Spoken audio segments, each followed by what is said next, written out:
Hello, everybody. This is Michael with Dream Harrier, and we're going to do our post-E3 discussion. Of course, I've got a few other lads over here with me.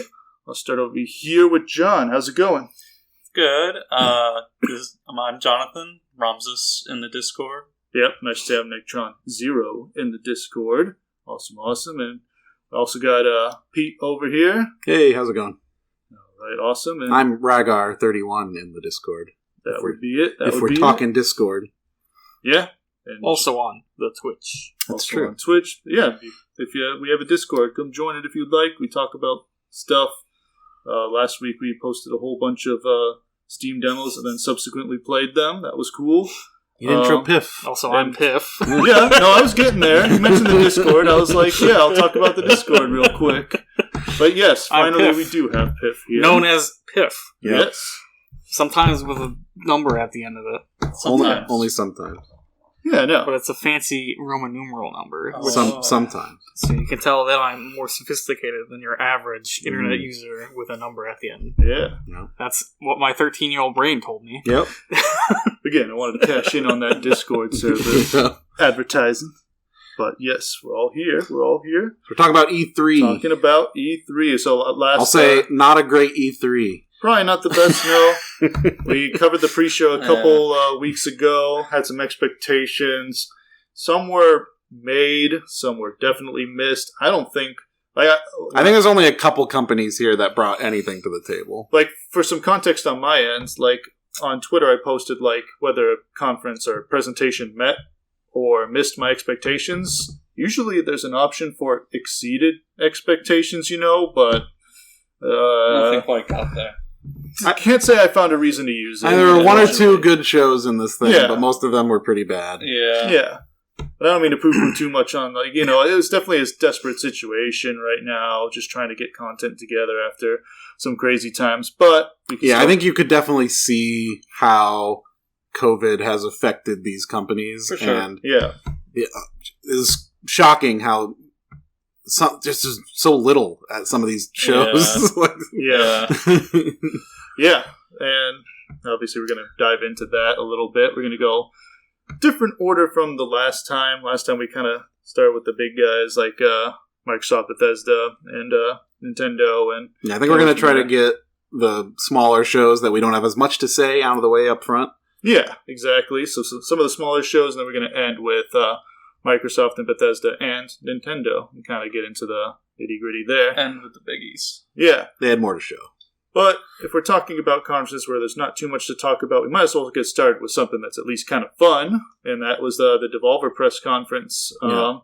We're going to get into that. There were a few releases, but usually the main draw of the Devolver conference is their whole creative segments and the narrative, and you want to see what happens this year. So the show, it was a fun show, but mostly just because of the narrative, the continuing narrative of the Devolver press conference. It's absolutely ridiculous. I guess if you wanted a show that was the least impacted by COVID, it was probably this one. Yeah, I mean, I don't go into a Devolver conference expecting to see like a mind-blowing game. Like, they always have like fun games to show. It's a TV show at this point. Yeah. Basically. It's just a thing. It's like, I gotta watch that. It's gonna be fun. Like, no offense to any of the games that were shown, but I just genuinely do not remember anything that they showed. Any video game that they showed in that whole thing. They had Trek to Yomi, which was like this neat-looking samurai side-scroller game. That's right. Yes, that did look very neat. They showed Phantom Abyss, which is a rogue-like dungeon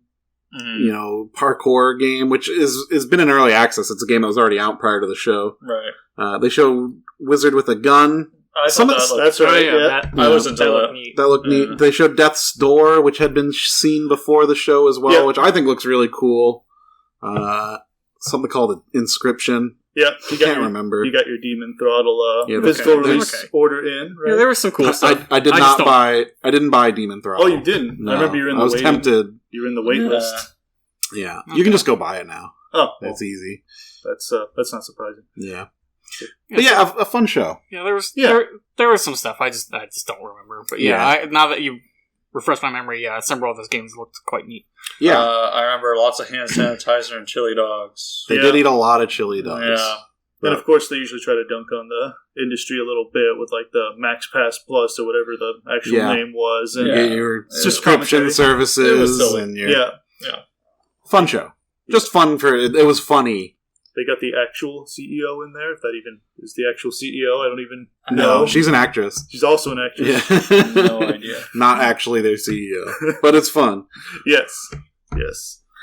But yeah, I don't think there's too much to say. No, I think those games look fun. I want to play Death's Door. Yeah. I don't know if I'll play Trek to Yomi. It looked cool. Yeah, it's one of those where it's like, it's a cool option. Death's Door reminded me of like a Hyper Light Drifter in its combat style and stuff, and I was like, ooh, that could be fun. My main thing, I guess I'd say off that is keep doing what they're doing, I guess. Yeah, I'll keep tuning into their shows. Yeah. And sometimes they've got some good stuff, so. Yeah. But, like I said, we're going to try to move pretty fast here, because, again... Yeah. I mean, if you want to, do you want to give these shows, a grade or something? No. Okay. No. Okay. I think you can Hard tell... pass. It was... You'll be able to tell from our commentary. It was one of the stronger of the bunch. Sure. Yeah. That's why I wanted to start with something like... I don't want to rate or rank anything. No. Like I said, I think you'll be able to tell from the way we're describing the show, just where we are with it. So we'll go with that. All right, so let's go on to the next one. We've got Capcom, which my first thought on Capcom, I mentioned it earlier in the when we were planning the show.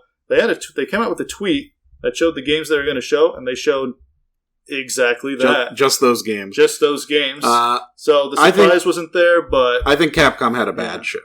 I think it was a bad show. I know that they came out with that tweet and said, hey, look forward to Monster Hunter and Resident Evil and Ace Attorney. And that is what they showed, but it was all of those games are known quantities. Yes. Two of them are already out. Yes. And they didn't show they showed 4 games and 2 of them are out. Interesting about no, I mean the only thing that you could call an announcement was the Resident Evil Village DLC is in production. Which isn't even we don't get to see any of it. It's this is something to expect. They're working on it, which we kind of knew they were doing something with it anyway. You could have guessed that they're doing something. Yeah, the way they announced it was, it shows that they apparently didn't have plans to make DLC for Resident Evil 8. I think they were taken aback by how popular that game was. And we got to make some money off this thing. Yeah. Shrug. I guess we'll do this. I guess based on the leak, they must have anticipated Resident Evil being at least moderately successful. I was going to say, I thought there was something about it in the leak. But there was from everything I heard prior to E3 was that there was no DLC in the works for Village. Okay. But obviously that changed because I think Village is the most popular Resident Evil game to date or something like that. Something crazy. I don't know. It's done numbers, for sure. And I think Ace Attorney looks good. I like Ace Attorney games. But again, it was a known quantity. I knew that game was coming. We'd already seen it. It was nice to see a little bit more of a breakdown of it. But it's something we knew. They showed Rise, and they didn't really show anything new for Rise. That's the thing. It was they talked about Rise, and they didn't really say anything else. I remember when they said we're showing Rise. It was okay. That's cool. I want to see more Rise. But I thought it was weird because they had just shown off stuff for Rise a couple weeks before that. And they showed stories as well. I think they kind of did it in tandem. I think a lot of stuff they showed in Rise was stuff we kind of knew was coming. Yeah, you can play you get content. The skin of the girl cat from Stories. That's already out. Yeah. Oh, I haven't done that. I don't know. It's I can't. It's a save thing, right? Just the fact that they didn't have... No. You can get the Palico layered armor already. No. I think the thing you need a save file from Stories is the layered armor for the Hunter. Oh, okay. But there is already an event quest that gets you the Palico armor. Sorry for that quick diversion. I just think that Capcom, they didn't bring anything. It was almost why did you have this conference? Yeah. It didn't have, most of the stuff that was in here could have just been a tweet. It was more than the next conference we're going to talk about. I was going to say, you could say that about a lot of these conferences. You could say about a lot of them. Except for maybe, 2? Yeah. Maybe just the one. A lot of these conferences just felt like they were formality. They did it because they felt like they had to, but not because they had anything worthwhile to show. Capcom's kind of weird, though, because they don't normally have a conference, do they? They have. Like, they have. I mean, this was better than their press conference they had the one year where they talked about only the Lost Planet Hollywood movie, which never got made. Oh, that's pretty bad. Yeah, that was a Capcom E3 once. That's pretty bad. That's pretty bad. I think they talked about it for like an hour and a half. But wow. This movie that never got made. I know they're usually they're on and off, so I don't know why they were on this year. It's weird though, because I think Capcom has been doing very well as a company. Like they're hitting on all cylinders right now, and they could have come to E3 with some bangers, but they decided they weren't ready. Yeah, and I think maybe they'll have. Sony's supposed to have some kind of thing at some point this summer. Maybe they'll show up there. You know, I don't think could be. Developers' E3 presence is at all indicative of what they're putting out or the quality they're in. But it's just like, to me, it's like, why schedule an E3 press conference if you're not going to show us anything? Like, why waste your fans' time? You know what I mean? Like, it's like, why did we tune into this thing? They didn't tell us anything. Yeah, I guess they're just keeping their name out there. No, yeah. But I think the ESA went to these companies and begged them to have conferences. Yeah. Please, we want E3 to survive. Please have a press conference. I mean, it doesn't matter if you don't have anything. Just talk about whatever. Yeah, that's how it feels with some of these conferences. It did feel like that. Yeah, you got to remember that there's another side of like someone who organizes this whole thing, and if they didn't have anything at all, it would have been like, uh-oh. Yeah. Especially with a little bit of competition but this year. I think if they just had like one announcement, that would have been something. One really good here's the next Resident Evil spinoff. Here's something. Even if they had to bring out the dreaded black background and a logo. Yeah. I don't know. Would have been better. It just felt like a waste of time. Yeah. Speaking of, I think we're going to keep moving on waste of time. Perhaps the largest one of the entire conference, and that is Gearbox.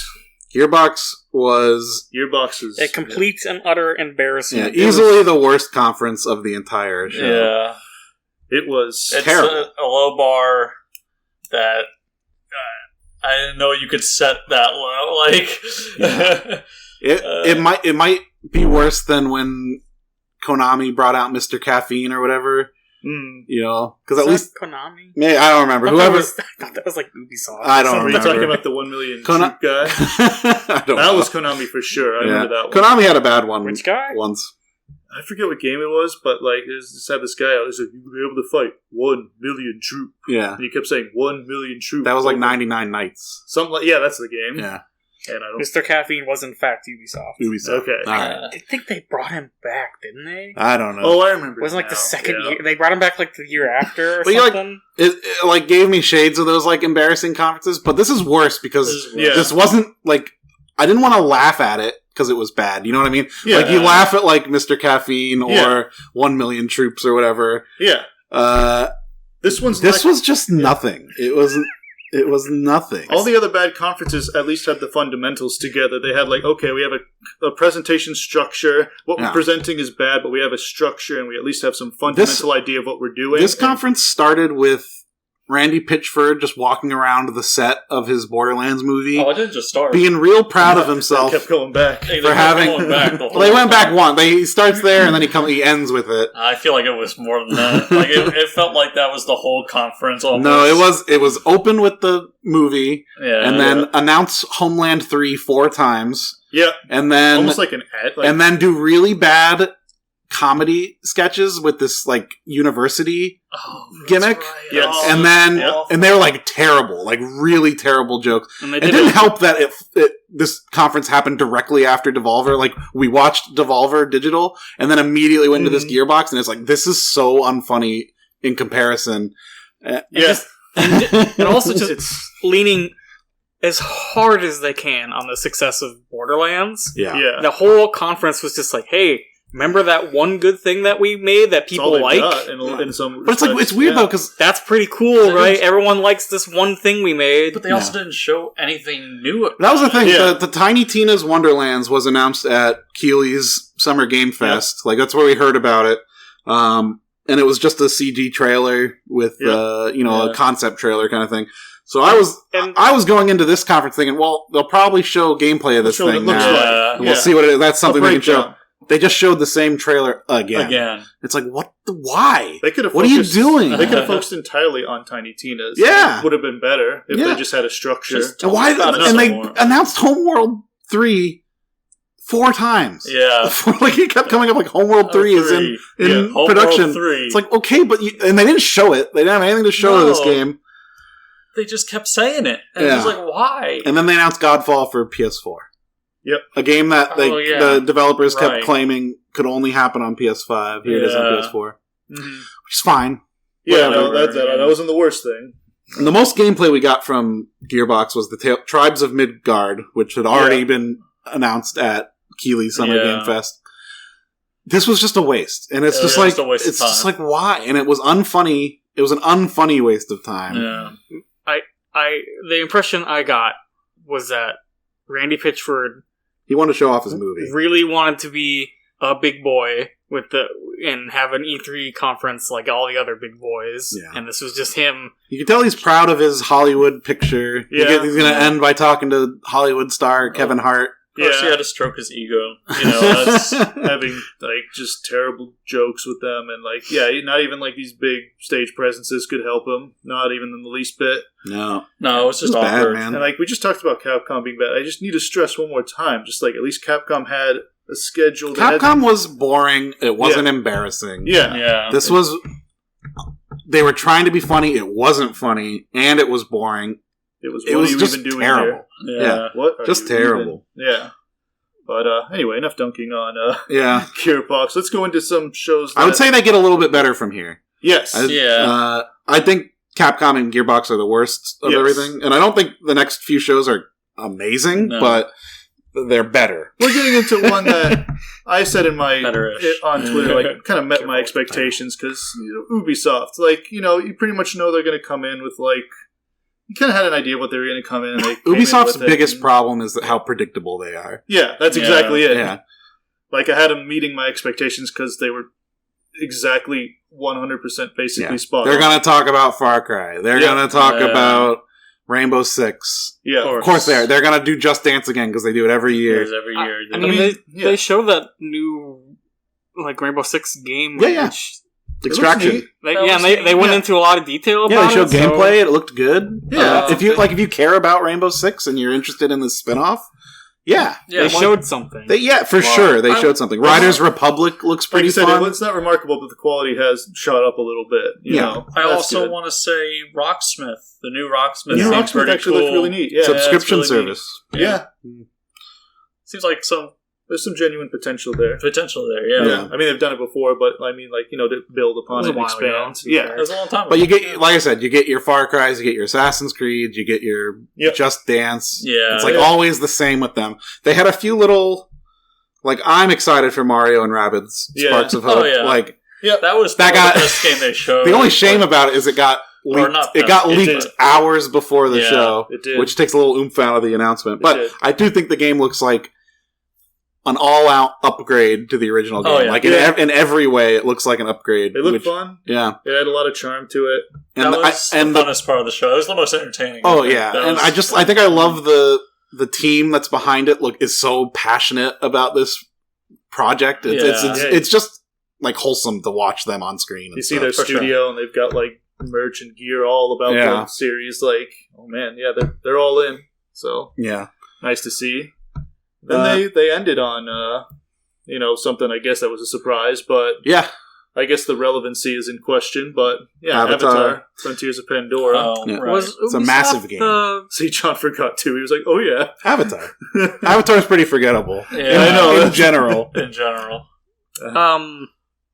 But Ubisoft was the Extreme Sports game, right? Yeah, Riders Republic. That looked neat for what it is. Yeah. I am the furthest person from an extreme sports enthusiast. That looked fun. But it looked like a neat game if you like that stuff. That is for somebody. Yeah. Somebody's going to be very excited about that. I was kind of interested in it myself, actually. It looked cool. Yeah. Mm-hmm. I haven't played a game like that in a good long time. Does anyone remember what that game was called? Riders Republic, you said. Oh, okay. Yeah. But, Avatar, it's hard to get excited for Avatar. Yeah, precisely. And I'm not going to be one of those people that just hates on Avatar. I think Avatar is a mediocre movie. that looks very pretty. I could see like exploring the world of Avatar to be pretty fun. It's a neat-looking world, and you could fill it with neat-looking monsters and stuff like that. The movie came out in 2009, though. I know. I don't know who. I was just looking that up. Yeah, I don't know who cares about Avatar, but they're making more Avatar movies. This thing's going to be around. Yeah, it could be a great game. I have no idea. We didn't see gameplay of this game. No, we didn't see much. We just saw some CG Avatar stuff. There's just potential, I guess. Presumably, it's a first-person game, first-person adventure game. So I mean, the world of Avatar is pretty. It's pretty. Yeah, it's a pretty world. The IP in general is a tough starter, at least for me. I like Avatar Land and Disney World. Yeah, that's my favorite thing. I get the they got maybe the best ride at Disney World. That's true. One day we'll talk about Disney rides because that is a good one. That's a different podcast. That definitely is. But I'll talk about theme parks. It'll be fun. But at any rate, yeah, Ubisoft was okay. They were fine. Yeah, they were okay. That was a better show than going over it. That was better than I remembered. Actually. I think I would have liked to see their Star Wars game that apparently they're working on. I would have been way more excited for Star Wars game than Avatar game. Sure. Yeah. I think what you can say about Ubisoft is that they brought stuff. There was no real low point, but there also really wasn't a high point. Yeah. I mean, I had a high point in Mario Rabbids. Mario Rabbids was a high point, I think. But I knew about it. But we knew about it, yeah. Hard to get excited. It was an okay show. Yeah. Like I said, met my expectations in the most mundane especially of ways, compared to basically a lot of the other shows so far. Yeah. So. Oh, yeah. But we'll stop with mundane then and go into the next one that, also kind of mundane. But hey, we'll go into Square Enix now, which... this is a weird show to me. Yeah, it's a weird one. Ubisoft was probably We spent a lot of our time hyping up a potential Final Fantasy Souls game. Which is kind of true. I mean... It happened. It happened, all right. It didn't quite happen in the way basically everyone was hoping it would happen. Final Fantasy Origin basically went from high expectations to the biggest meme, basically. Yeah. It definitely was the joke that took over E3. With perhaps a slight silver lining at the very end, and that the game might be alright. For good reason that it became yeah. It's absolutely very easy to mock that game. So just to kind of tell a story, that was the last game they showed. Yeah. Final Fantasy Origins, and we were all Stranger in Paradise, and we were all excited to see it because of the rumors going around. The rumor was that. Which that's partially on us, I guess, but Yeah. The rumor was that the team behind Neo, the Team Ninja Souls-like, was working with Square Enix to make some kind of Final Fantasy game. So everyone assumed, it's going to be a Final Fantasy Souls-like. Mm-hmm. Technically true. And then I'm getting there. But then this was the game they showed as the final game of their showcase. Yep. And it was a very poor trailer. It had it was not very pretty. It had a very generic looking cast of characters that repeatedly terrible dialogue. Just over and over talking 8 times. 8 times? Yes. Just over and over these characters just say, I'm here to kill chaos. I don't like chaos. I'm not very fond of chaos. And it's Garland. That chaos guy is no good. Yeah. I am chaos. The aesthetic looked really bad. It looked like one of those, when Capcom was trying to appeal to the West. Yeah. Mm-hmm. That's what it looked like. PS3 game came out. Maybe not graphically, DMC Devil May Cry. That was the vibes I was getting from the trailer. So then they end the conference and they say, hey, we're going to put out a demo for this game. You should go play it. So, okay, sure. Bad trailer. Trailer's not great, but maybe we can put out this demo and people will get their hands on the game, and maybe that'll, assuage the people a little bit. It would have been the one thing to save it, because, But of course. But here's the thing. You go and download the demo on PS5, which, everyone has got a PS5. But we do, so we download the demo immediately, and you go to launch it, doesn't launch. It says there's an error, the game is corrupt, please re-download it. And I don't think they patched this and fixed it for 2 days. Was it 2? 3 days? I don't know, I left and didn't I don't know. I don't think it was the next day. Maybe it was later. I remember being shocked that 24 hours later it still wasn't fixed. But yeah, this wasn't just a single bug or a freak occurrence. No, this was every single person. Nobody could play this demo. Yeah. Not a single person. So not only do you have this trailer that is quite easy to mock, chaos. Then you have the situation where no one can even play your demo because you botched the demo so badly that people can't even start it. Yeah. So it's a bad situation. It's a bad look. Bad first impression. It was a bit chaotic, you could say. Very good. However, they did eventually fix it. And me and Peter, I played the demo, he watched, we ran through it. It's pretty fun. There's a glimmer of hope. It actually does have a lot of overlap with the two Neo games that Team Ninja made. There's a lot of things I see in common. It does have like a Final Fantasy job system, which is interesting, layered on top of it, which is interesting. System seemed interesting. Yeah. I mean, it's the way I was describing it was that all of the gameplay stuff is pretty cool. It's pretty neat. I saw some of it, and it works.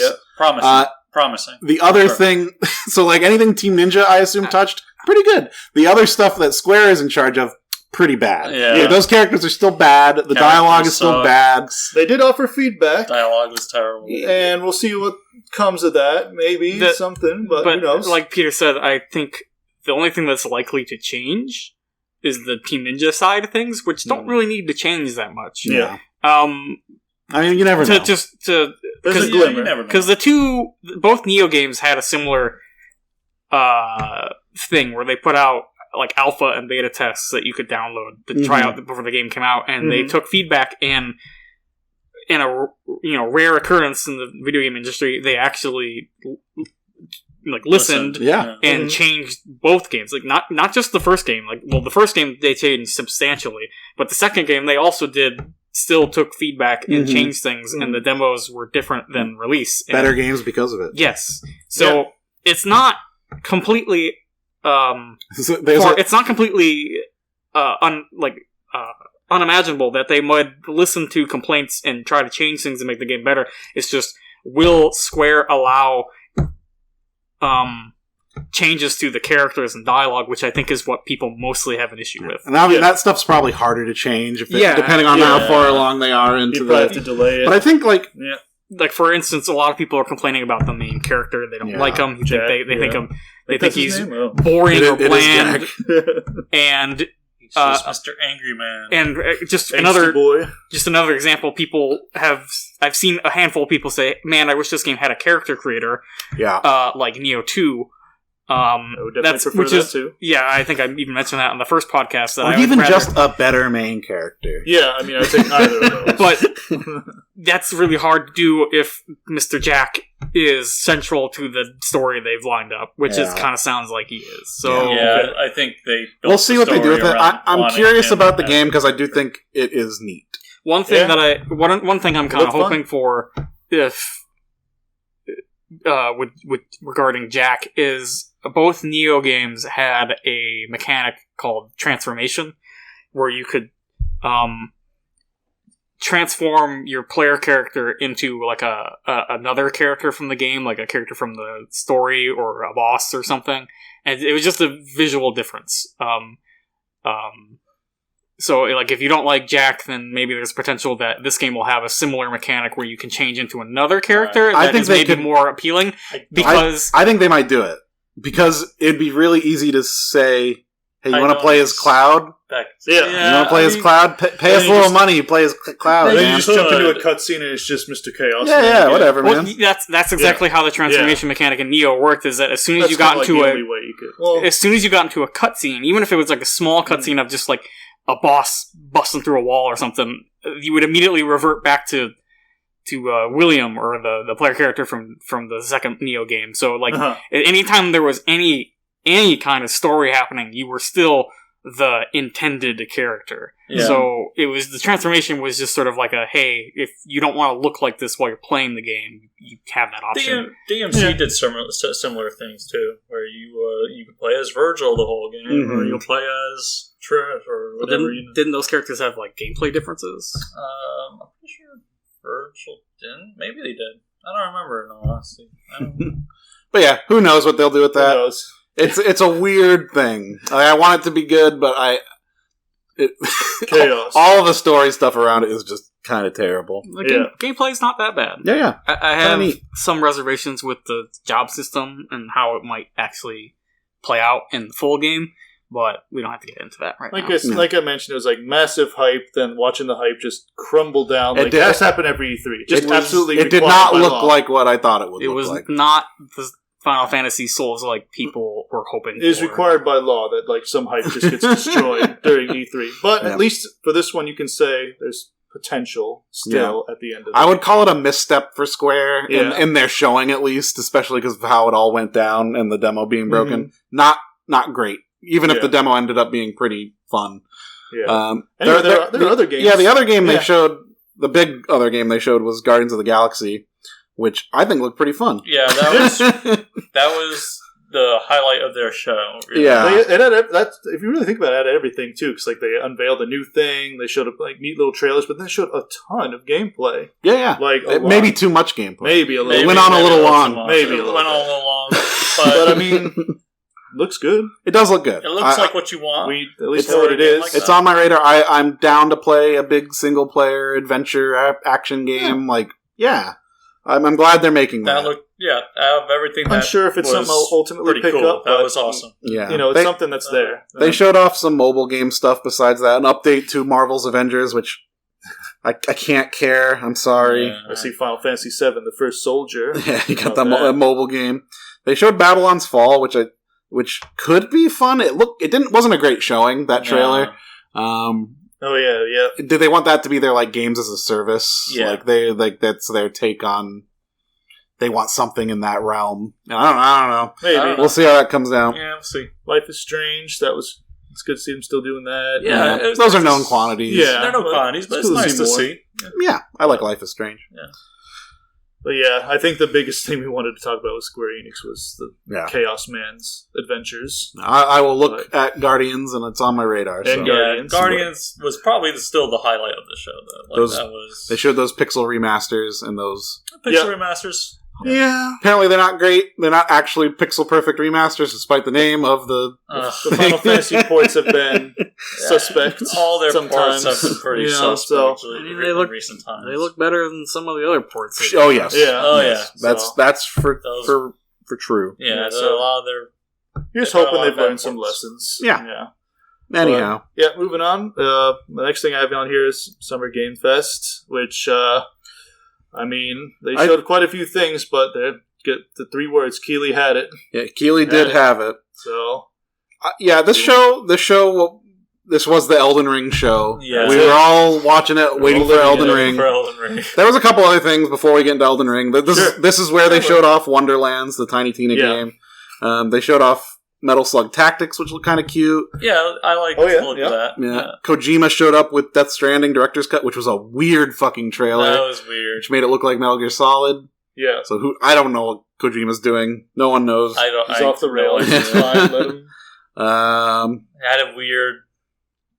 He had a weird talk about things. I don't even know if it was about the game. Really. Talked about 9/11. Yeah. Referenced it twice for whatever reason. Look, I don't know. Kojima's a weird guy. He just kind of left.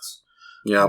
What he does. Keeley had the announcement of Salt and Sacrifice. So that looks cool. It does look cool. Yeah. I played Salt Sanctuary. I liked it. And I'm looking forward to playing the second game a lot. Yeah. I think it's got co-op. Maybe I'll play it. The first one had co-op. Yeah. This one has online co-op. Oh my god! The other one did not. I think Kojima was relating the COVID-19 pandemic to as big of a thing as 9/11. Look, man, don't question it. I don't know. I'm still trying to piece it together. I really don't know. It was so weird. Yeah. I'll be honest. As soon as Kojima showed up on screen, I tabbed out of the stream and did not see anything he said. Yeah, I was half paying. Usually when he shows up, I want to hear what he says. Yeah, I still many times where it's okay. I still like seeing Kojima. I'm curious what he's working on. Seeing him, but it was no. Don't get me wrong. I have enjoyed many of the games he has made. It was a weird tangent, but I just was man, I could not care less. And then there wasn't a lot from Keeley's show after that, and it was a long show. I think it was an hour and a half or so. It was probably too long for how much stuff was announced. But he did end big with Elden Ring. Yeah. Which looks great. Big one. Looks awesome. Yeah. That was probably my game of E3. I think a lot of people would tell you that Elden Ring was game of the show. Game of E3 for sure. Yeah. They had a decent amount to show. It's a good trailer. Really good trailer. You can make out what it's about. I found myself pausing and looking at just stills. It's that gorgeous. Well, the trailer was perfect because we had gone so long in complete radio silence, and then this trailer just throws so much at you. It shows so many things. It gives you such a look at the world, and it gives you an idea of what the game without will be like. telling you way too much either. Yeah, there's still a lot of questions, but then you have a pretty good idea of what this game is. It's going to be some kind of open world Souls. Yeah. And he started doing interviews after the trailer and describing a bunch of stuff from the game too. Yeah. The expectations that trailer had to make. Yeah. Also, when you think about it, and it made it. I think that game is exactly what people want it to be. Yeah. Desperately needed to after so much time, and to hit every note to the point. Of it being the trailer being. I don't even know what you said. I don't even really have so much to say about the game because it is just it's big Dark Souls. It's open world. Yeah, that's the joke. The memes. Some kind of open world, but it's still Dark Souls. Yeah, I just really like. You got that game looks exactly what I want it to be. So I have no criticisms. I have no concerns. I'm not worried about anything. Just want to play it. I just come out already. It's alright. I want it. The crazy thing about that trailer is it has a ding dang release date at the end of it, which is crazy to me. Take the time you need. But I want to play that. I want to get my hands on that after the show as soon as I possibly can. Miyazaki is saying he's pretty confident they'll make that release date, so. Which is awesome. I hope so. I want to see it. Yeah, that said, I would not be shocked at all if it gets delayed. Please delay it. Take your time. Don't make your employees crunch. Please, crunch is bad. Furthest it gets delayed is March because they want to make that fiscal year. Yeah, probably. Yeah. I mean, screw that. I know. Who cares? Don't make your employees crunch. Crunch is bad. Also, I have no idea if they crunch or not. Who knows? Yeah, I don't know either. But you need to make the game good. Yeah. You know. I heard that COVID hit that team very hard. So. Oh yeah. Well, which is I'm sure that's why they announced it so early and we didn't hear about it for so long. The COVID factor, but. It's here, and there's not much to say. Like I said, everyone's just really hype about it, and hopefully, I would give it. I would probably give it my E3 game of show, and I don't even play those dang games. Might be unanimous here. Yeah. It's just it helped that it was just such a good trailer. Dang. And I guess you could say something about the narrative of it being gone for so long, and then the triumphant return. I guess maybe there's a little bit of that going on, but I mean, it's everything. So yep.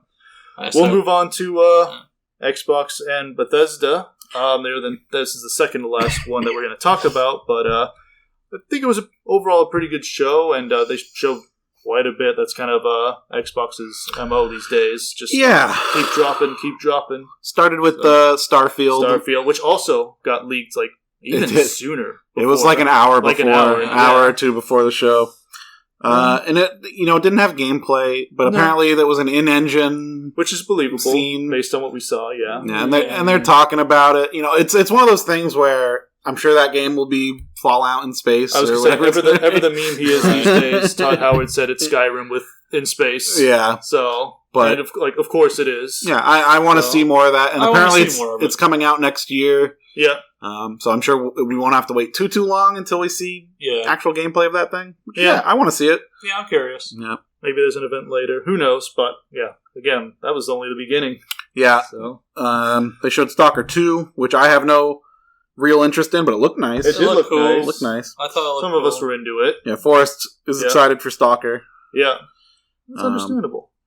I own those games. I should play one of them before one comes out. They announced a new Avalanche game called Contraband, which I forgot existed until I started looking at this stuff again. And of course, they didn't show anything of it. It was literally one of those logo reveals. Except it's a logo reveal for a new IP, so it's what is this? We don't know what it is. We don't know. And of course, this whole time they're going heavy on the Game Pass, making sure everybody knows, this is the thing to own. Which compelling case for the most part. Yeah, I mean they always make a pretty good case for Game Pass. In their shows. They kept that going. Yeah.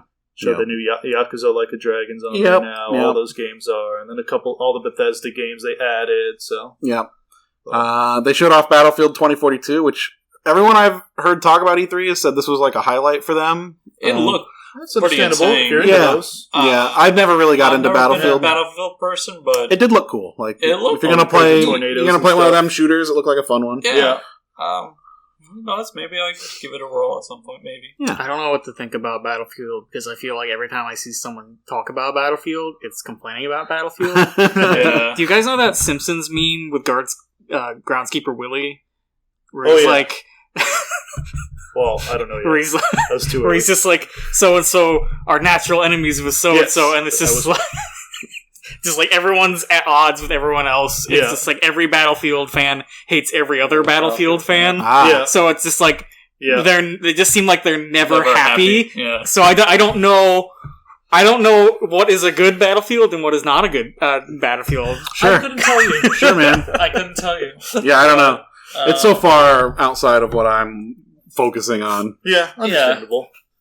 Filthy Battlefield fans. They ruined Battlefield. You Battlefield folks are contentious people. You just made an enemy for life. There, I did it. That's the meme. You did it. You did it. I've seen it. I've seen it. I understood it. They showed off Psychonauts 2 and gave it a release date. Yeah. It's awesome. That's cool. That game looks great. Pretty hyped for that, aren't you? I want to play it. Yeah. I'd like to see the first one again. It's been a very long time. Maybe we'll stream it. Maybe we will, because I was thinking the same thing when we were like... I don't need to play it, but I would like to see it. It's not a long game. Not long, no.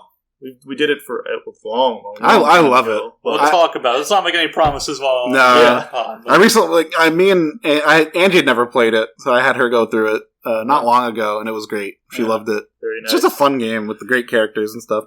They announced some more content for Fallout 76, which I always try to give them at least a crumb of credit there that they're still going for it. Yeah. I don't know how many people are into it these days, but it is Apparently. enough. They kind of pulled it out of the fire. So maybe one day we'll log into that and see what it is. Yeah, it's on Game Pass. There seem to be some people that are having fun with that game and have been and continue to. So they might have pulled it out of the fire. Like good for them. Yeah. Elder Scrolls Online. There's a lot of fans of that too. Yeah, that's true. And just keep going through here. There's so much. Like you get to Xbox and it's like Microsoft they announced games very quickly. It was rapid fire. Which even if there wasn't a lot that you liked, at least there was something constantly new on screen happening. There was some. I feel like there was something there for everyone. Someone could be drawn to something. Yeah, like you have. There's probably something in that show that. You got. Even Piff got Diablo 2. Yeah, that was a known quantity too. It was a known quantity. You need a cough button. Apparently. I mean, you got Halo Infinite, and on the other side, you got like Plague's Tale Requiem, which looked neat. I never played the first one, but I want to. Yeah. Speaking of Halo, they didn't show much of the single player. They focused on They had like a single player trailer with the new Cortana. Yeah. Mm-hmm. But they primarily focused on kind of just showing off the multiplayer. Yeah. And it was kind of just a montage of like, hey, look at Halo people doing Halo stuff, and they look cool. Like it looked like Halo. That's fine. But I think after the show, they got some people down a separate video they released. Yeah, talking about how. So the Halo multiplayer for this new game is going to be free to play, standalone. Mm-hmm. You don't even have to buy Halo Infinite. Yep. I think that's like with a new Call of Duty, right? Isn't that the same? Maybe. Is that Warzone? I have no idea. Warzone, yeah. I think one of them's like that, yeah. The crazy thing is they think that the Halo campaign is worth $60. We'll find out. Be. Yeah. Some of those Halo campaigns have been good. But what I found interesting about what they're doing with the multiplayer is they're making a lot of good decisions, I think. So it looks really good. They're going to be selling battle passes, which is common for these kind of games. But the thing that they're doing differently is that the battle passes don't expire. Yep. Yeah. And you can go back and buy any battle pass that's, I guess, ever existed. Yeah, so if you... Which is a great idea. So if, you know, Season 2 had, like, some really armor that you really liked, but they're on Season 7 now, you can just go buy Season 2 and work on that one at your leisure. And you don't have to... That's the way to go. You don't have to worry about... timing. FOMO. Yeah. Because, like... More games to do this. It sounded great, everything they said. Because preying on FOMO, FOMO, fear of missing out. Fear of missing out. It works. It works. You can take advantage of people's fear of missing out on something and make them spend money that they probably shouldn't. Yeah. And it's also kind of messed I don't up. know anything about that as a board game owner. They also said that there would be no loot boxes in Halo. Yep. So it sounds like they're making some good, very consumer-friendly decisions. Yeah, customer first. They believe in their product, I think, and they just believe that. Yeah. And it looked good. You'll like this. You don't need to put any weird stuff in, or like predatory stuff in here. You'll just like it. I hope it works out for them, and I hope it is Catches like an on. example you can point out and go, look, you don't have to be scummy to make your game financially successful. Yeah. I mean, Apex was also a very good show of this for a while. Well, they have Apex is free, but they have the passes. Their passes expire. And you have to get stuff done within the certain time frame. Yeah, I don't know if I'd agree. I feel like Apex is just the same as anyone else. It's pretty standard. Their battle passes are the same. They have hella loot boxes. You can buy things directly, but the prices for, like, if you just want to buy, like, a skin or something, it's like $20-something bucks. Oh, really? For, like, a skin. Some of them are crazy. I haven't seen Apex in a while. Yeah, it's been a long time for me, too, so maybe my memory I haven't played just since, like, Season 2 or something like that, but even back then, I know people were complaining about things. Like, they've had their ups and downs. They would do it's a fun game, but the monetization is, I think... It felt like it started out as something that looked friendly, and then they slowly kind of pulled the rug. Well, they would do like a week-long event, and the prices during the event were like crazy. It's like, you only get them this week. Oh, really? Oh, yeah. See, I didn't know about that. Okay, maybe they'd have like a week-long sale of like, these items you can only get them this week. Maybe they'll return in the future. Maybe. Yeah. But then there'd be like, oh, but if you buy all of the things, then you get this extra special thing also. Oh, yeah. You get the knife or whatever. Also, it costs like $200 to buy all the things. Yeah, that sucks. Okay. Hopefully Halo's not like that. They said that it's not. So it's interesting. I have been corrected. Sorry. No, it's fine. Apex was pretty standard. Like, that's the standard. Yeah, Apex was a good comparison point. Really, what we're talking about now. Yeah. I like Apex. It was fun. I'd maybe consider going back one day, but I don't know if it's any different. I'm definitely interested in the Halo team's take on this, because it just sounds so nice and, like, stress-free. Here's hoping the execution works. Yeah. And the game's good. Anyway. Yeah. They also announced Slime Rancher 2. That looks really cute. Slime Rancher 2, baby. That was very cute. Yeah. Outer Worlds 2 got announced. That's right. It was just that was a weird logo. Trailer. It's a weird trailer because it's making fun of just a logo. It was like this CG trailer. But it's all like if you listen to what they're saying in the trailer, they're talking about how they're probably announcing this game too early. Mm-hmm. It's like, well, why are you doing? I know. It was one of the more odd trailers because it looks wildly different. The game was all about corporations bad. Yeah, I guess it worked. It didn't really do. I don't even remember that part. Anything of the for me, really. Yeah. So. Atomic Heart looked wild. I don't even know what that game is. It just looks crazy to me. It did a good job making me excited for it, though. Yeah, I was like, I want to see more of this. What is this thing? Yeah. Replaced was beautiful. That was the 2D game. That's right, yeah. That looks so good. I don't even know who's making that. It looked nice, You know what? That might be, like... It's not Game of Show, because it's not Elden... I mean, it can't top Elden Ring, but damn, that... Might be a sleeper hit. That was a hit. Yeah, it looked nice. Yeah, that's top. We're still updating Grounded, that's right. Yeah.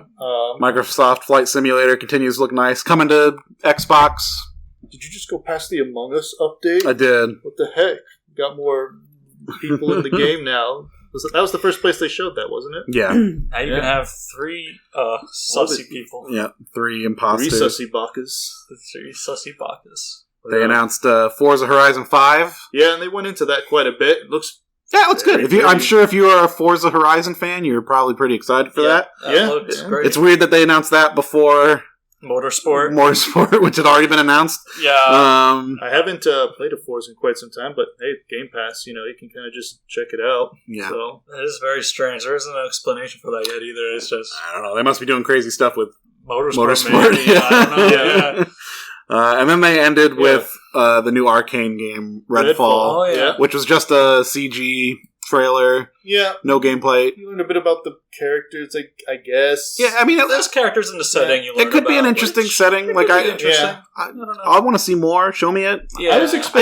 It's hard for me to get excited about CG trailers because it's just I don't know what it is. Yeah, I don't know what to expect. You're doing the moment to moment. It was also surprising for me because I expected the last one to either be Starfield or Halo Infinite, and they ended with this. Yeah. Kind of intriguing. I thought maybe Fable would show up. Fable possibly. Yeah, I thought Fable would have shown up at the end, maybe. Yeah. But we should say what it is. It's some kind of 4-player co-op open world. Yeah.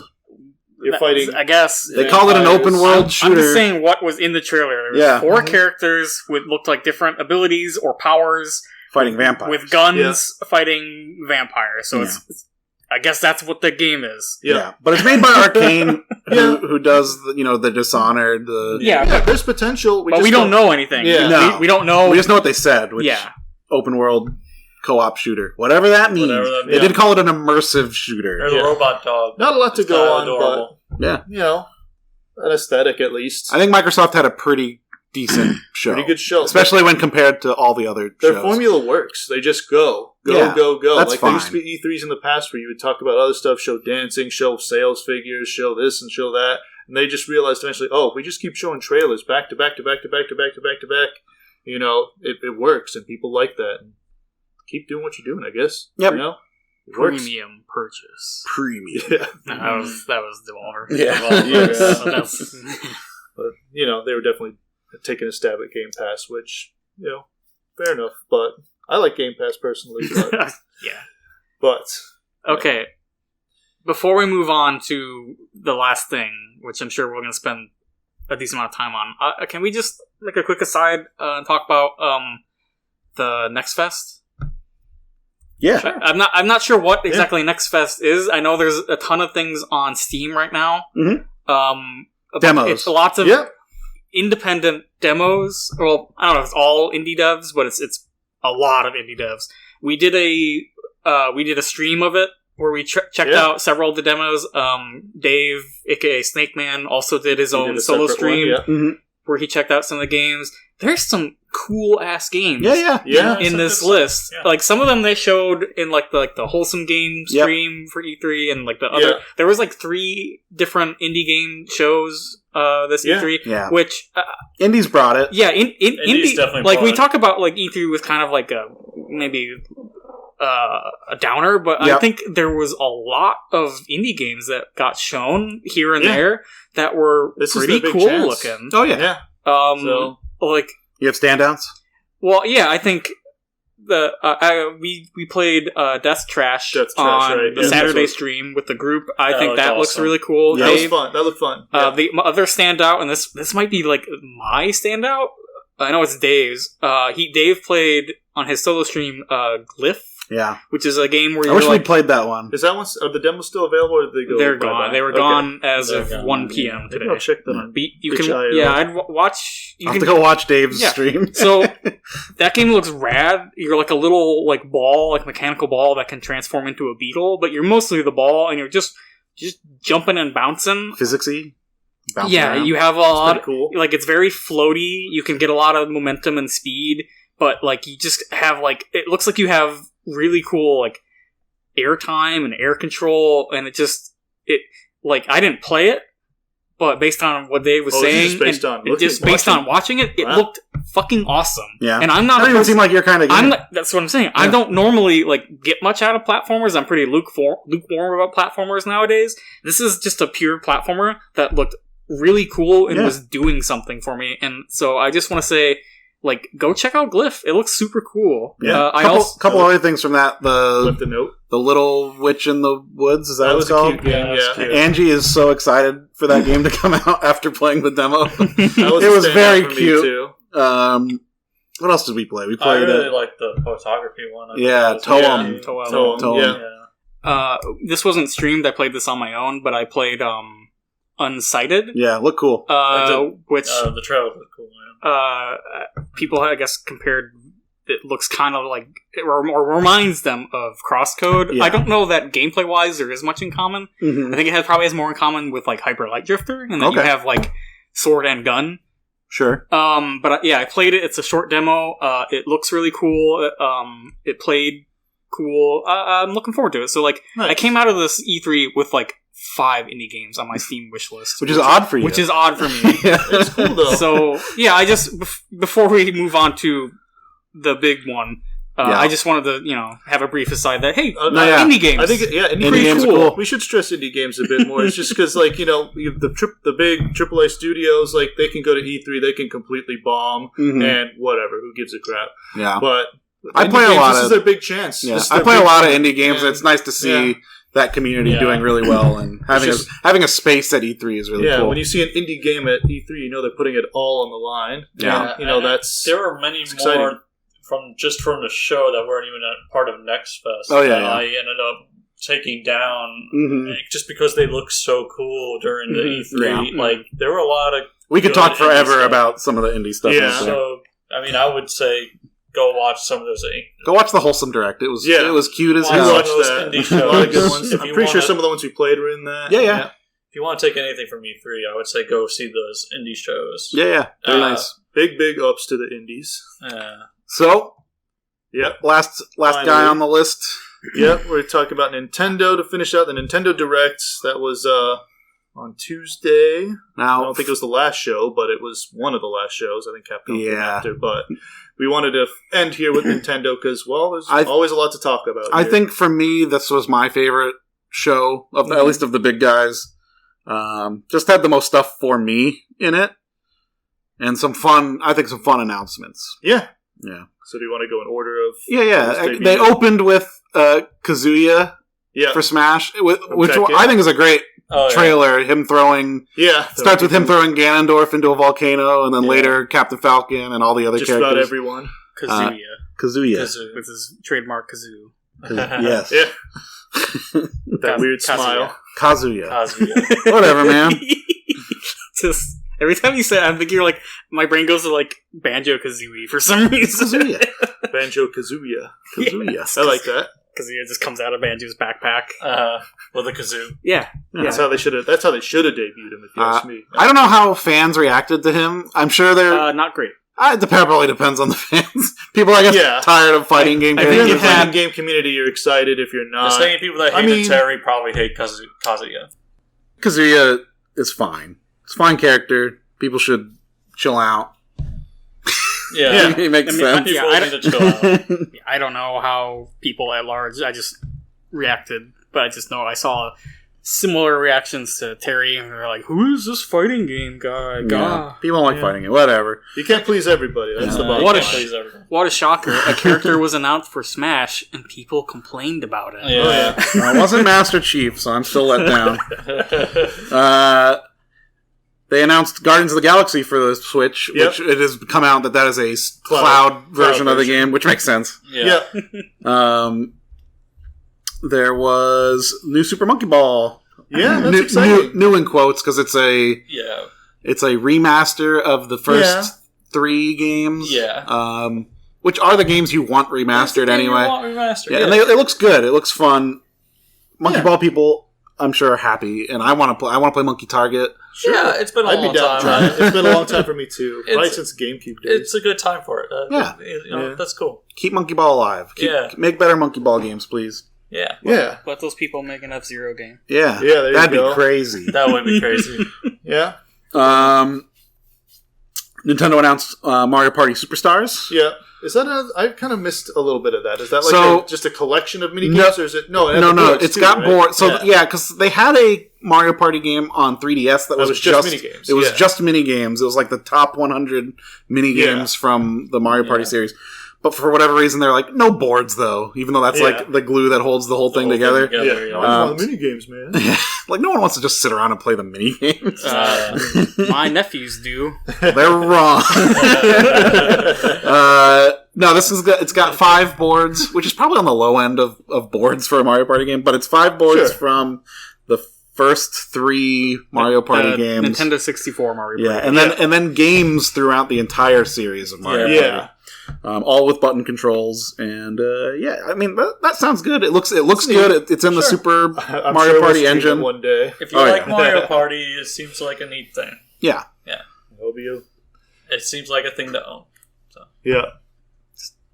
And then they came out with probably their biggest announcement of the show. Biggest new announcement. The biggest surprise, I guess, which was Metroid Dread. Yep. Lots of people shocked that it was called Dread. Yeah, because that was what the... That's like 15 years ago?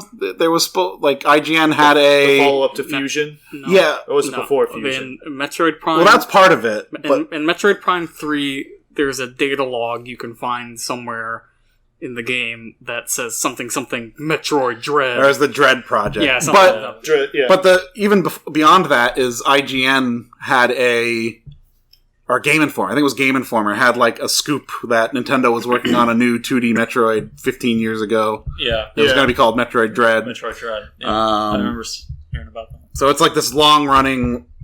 This game got canceled and never got made. It's been canceled and, they brought it back and then canceled again or whatever it may be. Yeah. And now it's back, or it's a new thing now, or whatever it is. The producer seems to say like it's taking that original idea that they had back in the day and they're realizing it now. Yeah, I'm assuming it's mostly a fresh project. Yeah, I mean it's done by the Mercury Steam, the team that did Samus Returns. Well, apparently it's Mercury Steam and the Metroid team in collaboration, whatever that means. That could just mean we have the producers from Metroid on it. It's supposed to be Metroid 5, right? It is Metroid 5, and it's the direct continuation from Fusion. I mean, they showed Yoshio Sakamoto, who has worked on every 2D Metroid game at this point. They opened up the treehouse with him talking about the game. So he's involved. So it is Mercury Steam, but I think it's less Mercury Steam than Samus Returns. I think Sakamoto was... I think he's more involved. I think he touched Samus Returns, but not much. Yeah. Okay. Although I don't want to be like, Sakamoto's on board, so it's going to be good. Not always the case. Look, he's the guy who made Super Metroid, also the guy who made Other M. He's got a range. Go anyway. He's got a range. Sure does. Sure does. That sure is something. Anytime you look at something strange that was made, in a strange decision that was made in Metroid Other M, he's the reason why. Sure. That game was...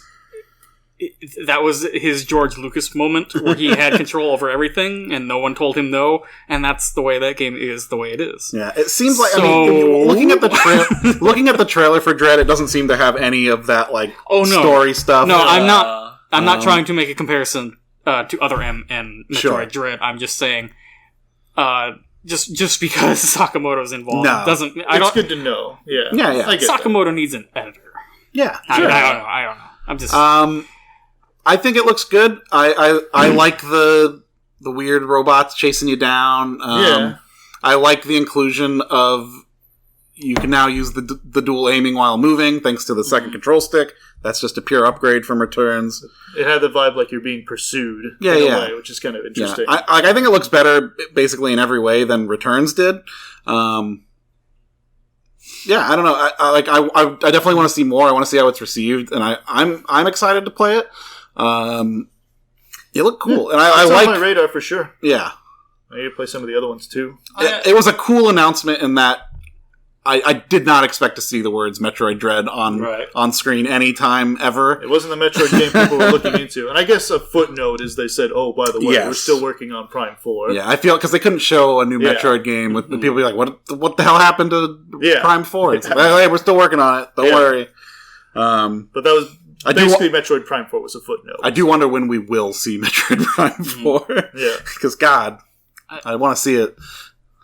I do worry about Dread because I see a lot of similar DNA with Samus Returns. And you're not a big Returns person. For good reason. It very much is...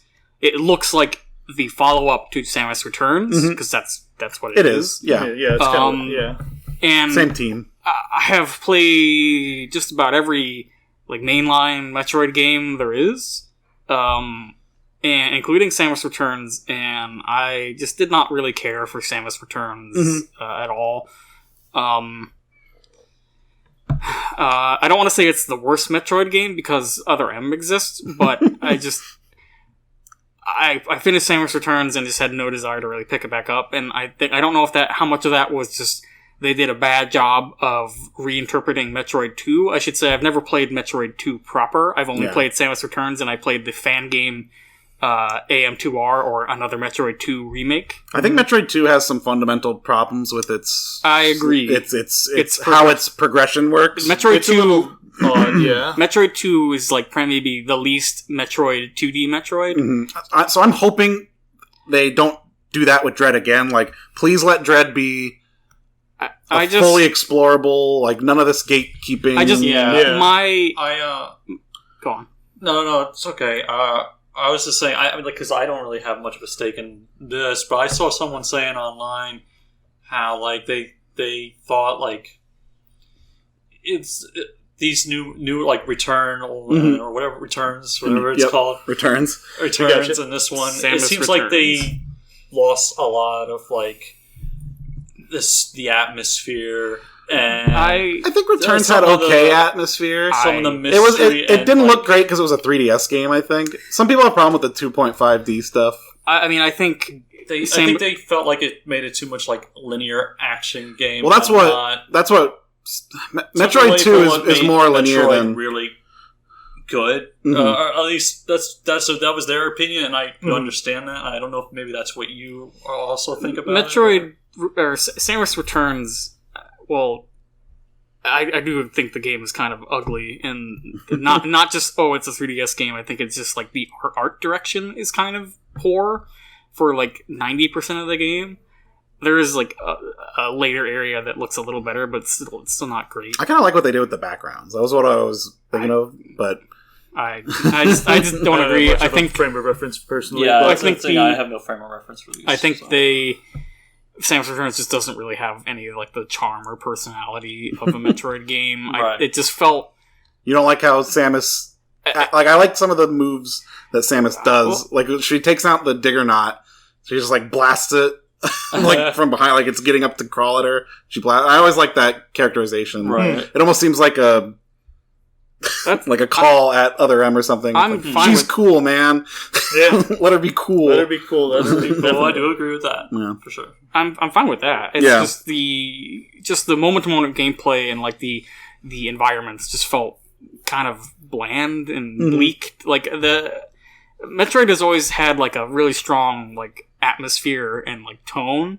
Even in the very first game, even Super Metroid, it's been great at that, and I feel it just... That's why I heard that these games kind blah. of lost. It just felt really blah in Samus Returns, and then the gameplay felt just a little clunky. It just... I don't know. The stop and shoot is kind of clunky. That didn't help, and I know they're fixing... Really. Yeah. So... Yes, the stopping and the free aim, which was new in Samus Returns. I like the idea of free aiming. You know what I mean? Just being able to shoot wherever I want, but the stopping was annoying. Yeah. But that's being alleviated in the Metroid Dread because you can do that on the move, which it helps that you have a second analog. Sounds like it helps. Yes. The Switch has a second analog stick, so I'm sure that's why that's the case. Where the 3DS... Yeah, I guess there were some limitations on 3DS. You can do the melee attack on the move. I don't know how that is going to work. I wasn't a super big fan of the melee attack in Returns. That also stopped you? It stopped you, but a lot of times... There was a lot of waiting. There was a lot of enemies that you kind of needed to rely on the counterattack to dispatch in any quickly. If you just tried to sit there and shoot them down, they had a lot of health, and they were kind of designed hey... do this counterattack, and that'll take a big chunk of their health off. And they went in hard on the gimmick. And so some of those enemies, you just had to stop and wait for them to do their thing, and then counter them, and then move on. Some of the stuff they're saying about Dread is that you'll be able to play it however you want. I was watching the Treehouse, and she was playing and saying, oh yeah, if you want to run around and shoot stuff, if you want to hit stuff, you can do whatever. You can play the Samus you want to play, whatever that means. So hopefully...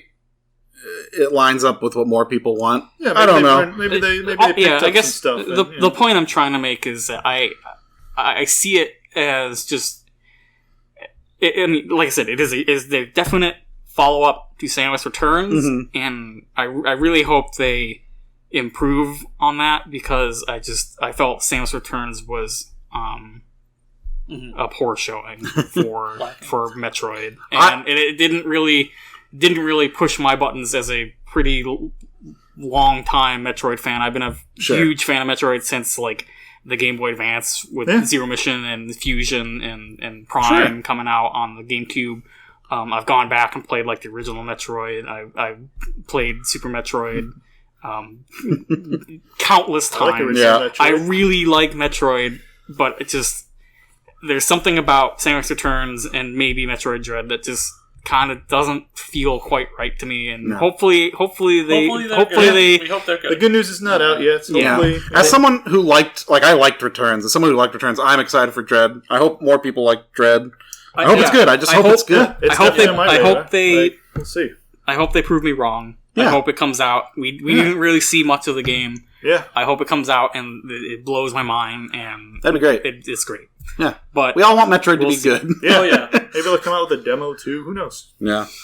I like the suit. The suit looks great. Suit's great. Yeah. It did look good. Yeah, it was cool. But yeah, that was one of the big. I wanted to have good exploration, good power ups, and just feel good to play. Yeah. And exploration's a big part of it. Yeah. Just the feeling of going from don't be Metroid 2 exploration. Please, that would be a bummer. Please don't omit the speed booster this time. I think it's in there based on one of the enemies in the game. Samus Returns did not have the speed booster, and I think it suffered for it. Well, you could say, "Oh, Metroid 2 didn't have the speed." You know what? You know what also didn't have? You know why Metroid 2 doesn't have the speed booster? You know what else didn't have the speed booster? Metroid 1. You know what does have the speed booster? Zero Mission. Sure. But I'll tell you the reason that Samus Returns and Metroid 2 didn't have it is because you're on the Game Boy. That's like the only reason. Because the screen's so small. I understand why Metroid 2 doesn't have the speed booster. I'm just saying, whenever they went back and remade Metroid 1, they went, you know what we should have? The motherfucking speed booster. Because that's one of the coolest Metroid items there is. I agree. Looking at Dread and it's in this big like widescreen, it's like surely you have the speed booster. It's like you can see so much more of the screen. It's like surely you have it. Even handheld, it's a widescreen. Most TVs are widescreen. Hopefully they've worked on the exploration. It's better in this game. Other M had the speed booster, and it's still kinda, and it's still fucking rad in that game. Anyway, that was one of the big surprises. So. Yeah. They announced Cruise and Blast, which is an arcade game. That they're bringing, which is cool. Interesting. They showed off Mario Golf, which is coming out. Yeah, I'm excited for that. It's not like this week. It'll probably be out by the time this video goes up. Which I think looks fun. Well, go ahead. Maybe you're getting to it. So. New WarioWare got announced, which I think looks like a fun-ass WarioWare. I really haven't played a proper WarioWare game since, probably maybe on the Wii. I played a crap ton of Touched, and I played Smooth Moves. I'm pretty excited about WarioWare, because especially I liked it when it's portable too, and obviously on the Switch it can be. Yeah. It just looks like a whole lot of fun. And some of the features they added, that you kind of control a character on the screen. So that's this WarioWare's gimmick, is that you're playing as get it together. Yeah. Each character. It sounded neat. Yeah, and each character plays differently. So if you're playing as Wario, you might play the micro game different than if you were playing as Mona or something, which is interesting. Some of them seem more shooty. Some of them seem like Wario's more of doing his little hip check or shoulder check. Yeah, and it looks. That was neat. They brought back most of the characters too. I've noticed, based on what we've seen of the game. I'm excited. Yeah, it was an interesting way to take it to something new. And I'm just glad they're still making Wario. Yeah, I go into direct not expecting Wario anything. Yeah, so it's it's been a while. It's neat. I've never played a Wario game. None? Not a single Wario game? What about during our extra live streams? I think we played. He refuses. I didn't participate. He's waiting for Waluigi to be in one. No. Because they're not my kind of game. It's one of those weird games, I guess, and I know You got a thing with weird sometimes. They look neat. It's just the micro game stuff. Doesn't do anything for me. Yeah, sure. I think it's fun. It's just hectic and weird. Chaos. Yeah, I'm happy for you guys. Yeah, yeah. No, it's awesome. After they showed WarioWare, they went into Shin Megami Tensei 5, which looks crazy good. It looks really good. I have never played a mainline Shin Megami Tensei, and this one got me. The world looks like really like open and explorable, and then like they have all the monsters on the overworld, which is an instant plus for me. This one got me, and it looks nice. And weird androgynous blue-haired main character. Yeah, man. I'm into it. Yeah, I've never played one of the actual Shin Megami Tensei games. I have. This might be one I jump in on. It looks neat. Yeah. I'm very, very curious about it. There are a lot. I haven't really finished. What do you mean? There's only 5.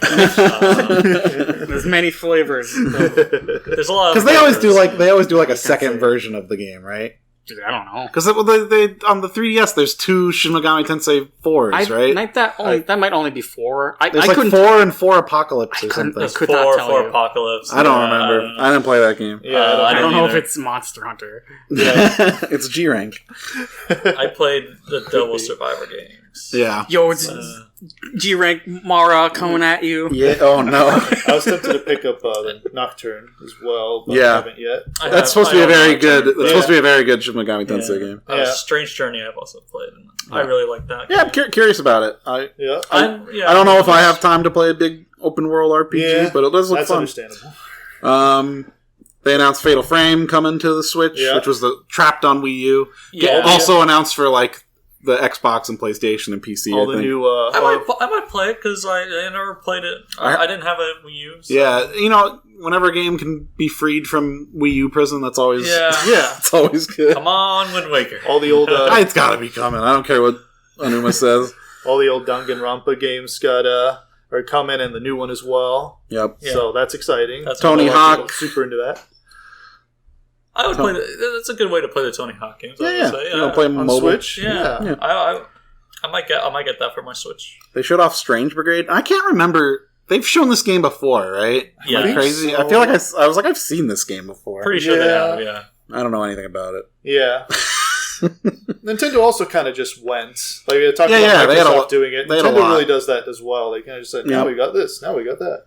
They showed Mario and Rabbids again. Yeah. They didn't have really any new info when they showed it. No, but they have to. Yeah. They felt obligated. One of the cooler things was Advanced Wars 1 and 2 Reboot Camp. Yeah, that's really cool. It looks great. I love the graphics on it. I think it looks adorable. Yeah, it's really cute. And those are good games, too. They are. Yeah. What game? Advanced Wars 1 and 2. That looks really cool. Made by Way Forward. Yeah, that's a good studio for that too. I would really like to check that out because I've only played the DS Advanced Wars games, so I never played Advanced Wars 1 and 2, so this is perfect. I played 1. I did play 1. And I probably played a bit of it. I owned 1. I never really got anywhere with it. I was too young, too dumb. I never finished either, but maybe this is your chance. It looks gorgeous. It does look really nice. Yeah. I hope it sells really well and they continue the Advanced Wars series. I agree. Yeah. Let Way Forward make a new Advanced Wars game. Cool. It's a niche IP and there's a lot of huge fans. Yeah. Go the Mercury Steam route, I guess. They make a remake and then maybe they'll make a real one. I don't know. Yeah. Then they basically kind of finished with like a Zelda segment. It was kind of all pieced together in one. They said we have one last announcement. It was actually a bunch of Zelda Zeldas. Start with the Age of Calamity DLC, which I haven't really played. Age of Calamity. I played it a little bit. But, it's fun. It's cool that they're still I want to play more. it. I like that Zelda is on the bike instead of Link. Yeah. You can play as a Guardian now. It's like, sure, man. I don't know. That's pretty wild. They showed more Skyward Sword. Yeah, that's cool. Yep. Some people hate Skyward Sword. I'm one of the weird people who think it's fine. I didn't hate it. It's a fine little Zelda game. I can understand the short. It's got issues, and I can see the issues. You kind of go to like the same dungeons again. You do. It's not too much different, and some design choice, but it's cool to fly on those. What are they called? Loft wings? It's kind of fun to fly on the Loft Wings. It'd be more fun if you had interesting places to go on the Loft Wings. Yeah, that's true. I like Twilight Princess. Don't. That was a fun game. I like Twilight Princess too. I'm with you. Remember that groundskeeper Willie meme? It can stupid Zelda fan. People hate Skyward Sword games. I've seen so many people franchises like that. Literally every Zelda game, even including like Ocarina of Time. Yeah, there's always going to be someone out there that's like, this game is garbage. Yeah. This is the real shit. Yeah. Well, the problem with Ocarina is, there's Majora's Mask to compare it to, and some people prefer that, and vice versa, and that's probably where the discourse comes from. People shit on Majora, people shit on Wind Waker, people shit on Twilight, people shit on... Pick any game. Pick any. You're gonna find someone... Except me. I like them all. Love Wanda Gamelon. I love it. They showed off the Game & Watch thing. It looks better than the... It does. Well, it has Link's Awakening, which is a good plus. Yeah. So that's cool. I'm not really interested. Yeah. Cool collector's items. That type of thing. And then we got the smallest little sneak peek at Breath of the Wild 2. It was funny because in our E3 thing, we talked about there being a subterranean area, and there very well might be, but they were showing stuff coming up from the ground and like exploring that way. They showed we're exploring the sky. I do think we will be exploring caves, though. I think so too. I think they're hiding something. I was kind of surprised they didn't show more. It was just like, we're bringing the caves to you. What they showed was good, like little gameplay, but they didn't. It wasn't like a gameplay breakdown. And they've since like talked about that. Like the reason we don't know the name of the game is because it's a spoiler on what the game is going to do and stuff, which just makes me think there's some big thing about it that we still don't know. Yeah. I mean, that'd be cool. They decided to keep it somewhat mysterious, and I get it. I'm interested. I almost feel like we should not have ended on this because, they showed it and it looked fine, but it does not. The trailer they showed did not answer any questions. No, I mean, I have more questions now, right? Yeah, so our questions were like, hey, can we be Zelda? Probably not. Are they going to change the weapon durability? Who knows? Probably not. They're not answering. They're not answering any of these questions, and maybe we'll see it in the holidays with the Game Awards or something. Maybe we know almost as little as we did about the game. It looked very pretty. Yeah, of course. And they showed some new enemy types, and they showed some new weapon types. They showed Link having new skills attached to his weird dead arm. He's dropping. He's dropping somewhere. Where we dropping, boys? Yeah. That joke was everywhere. Yeah, it's even more like that Ghibli movie than it was before. Now that he's got a weird dead arm. Weird dead arm. No, Mononoke, right? Yeah. He's got the weird dead arm, man. Yeah. I can see Nausicaa too, though. Sky. That's in the castle in the sky, too. Everything's Nausicaa. Everything's Ghibli.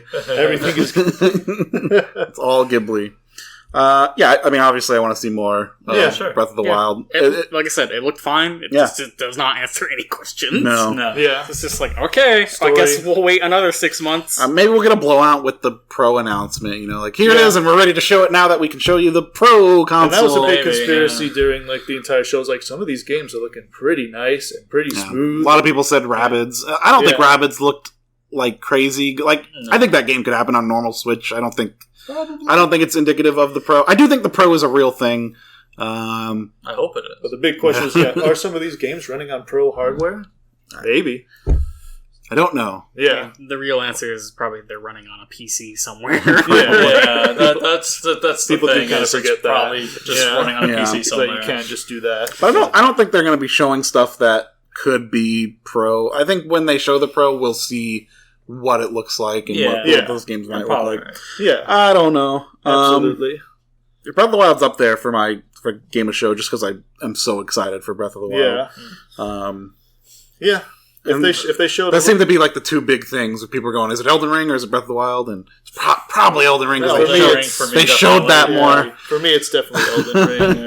It was just so comprehensive in what it showed. And I think if they come out, if Nintendo had come out and been like, here's Breath of the Wild 2, it's got this and this and this and this, we'd be talking a different, but probably would still be Elden Ring for me. That's just me.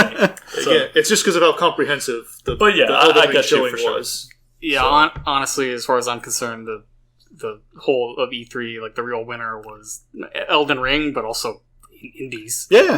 Like you want to take something away from E3, it was Elden Ring and indie games. My main takeaway... none of the other games in any of the shows really spoke to me that much. Like, there's things here and there that I want to play, but none of them were like, oh, this is cool. I came out of my usual, like, oh, that's interesting. I might play that, and maybe every once in a while I go, oh, I'm super into that. But most of it was just like, yeah, that's neat. You know? My main takeaway from E3 was that this was a bad E3. Yeah. Like, even with the few games that I'm excited for Metroid, I'm excited for Zelda, some cool Nintendo. I think Nintendo really did help me at the end of E3, but like the rest of the shows were so slow and not much to them that it's like, I don't know, man. What if every E3 is bad?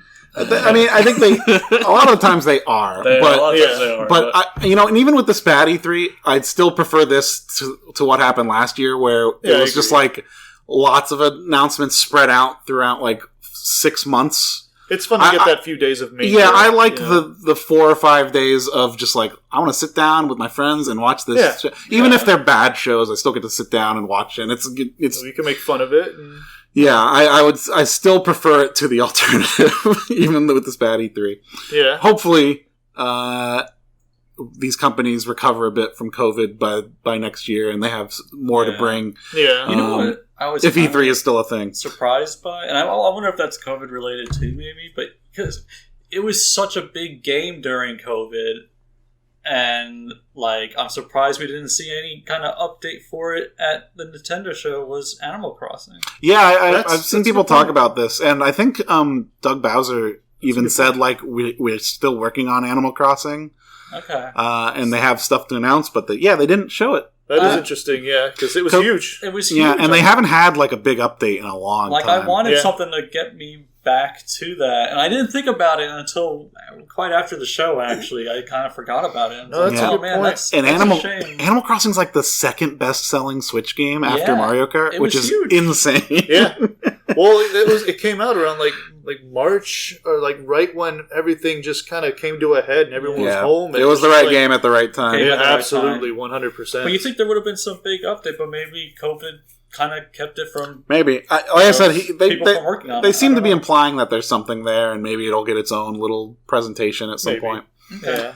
Who knows? But yeah, E3 was a weird E3. It was a weird E3. It was weird. It came back, like, kind of. I think it'll be back maybe in a little bit of a fuller capacity next year. If again, the I will say, revenue was enough. Sony's presence is missed. Yeah, like, you can feel there's something missing here, man. Yeah. And even EA. EA's there every year. I know that's not as exciting as Sony, but it is still weird that you don't get the... It is a little weird, yeah. Like, even when Sony has, like, their bad shows where a man plays a flute. Yeah, that's some bad shows, but... You say they're missed, but, like... It just feels like there's an empty void there somewhere. I guess. To me, it just feels like if Sony had been there, if EA had been there, it would have been the same stuff. It would have just been yet another disappointing show. Yeah, I don't think they would have saved it. They wouldn't have saved it. This year still felt weird without them, yeah. I don't know. Every year that goes by with this shit, I'm just like, man, E3 sucks. I still like it. Like, I still enjoy, like what you said, just being around with the friends. And sure, I like that part, but man, at some point it's just like, we are just sort of like huddling around being like, sell us consumer products. Oh, of course. I want to see the things, I want to see the new stuff, I want to see, like... Please, Daddy Corporation, give me the consume... I got to be excited during Nintendo's thing. I try to dial down the cynicism just for a bit. And I think about it maybe sometimes after, but... Yeah.